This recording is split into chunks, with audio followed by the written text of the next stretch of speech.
দর্শক, পায়ে হাঁটা হজ যাত্রীর হঠাৎ করে হজে আর যাবে না, ভিডিওটা দেখুন।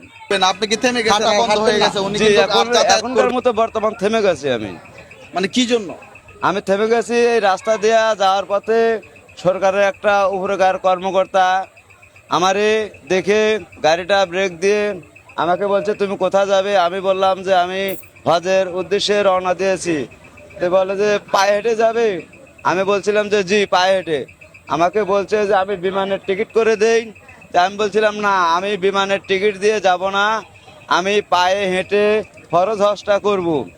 সেক্ষেত্রে আমাকে বলছে তোমার কি কি কাগজপত্র আছে। আমি কাগজপত্র দিয়েছি, আমার কাছে যা যা আসিল এগুলা সব প্রসেস করে দিয়েছি। সে বলেছে যে কিছুদিনের মধ্যে, অল্প কিছুদিনের মধ্যেই আপনাকে আমরা দেশের পক্ষ থেকে এবং উনি হেল্প করে আমাকে ভিসা দিবে, একথা আমাকে বলছে। এজন্য আমি থেমে কিন্তু ব্যাংকের বিষয়টা যে উনি বললো যে গ্রামের যে ব্যাংকের বিষয়টা হচ্ছে উনি যেহেতু একটা মহৎ উদ্দেশ্যের জন্য বের হয়েছে, উনি তার বাসায় ব্যাক করতে পারবে না।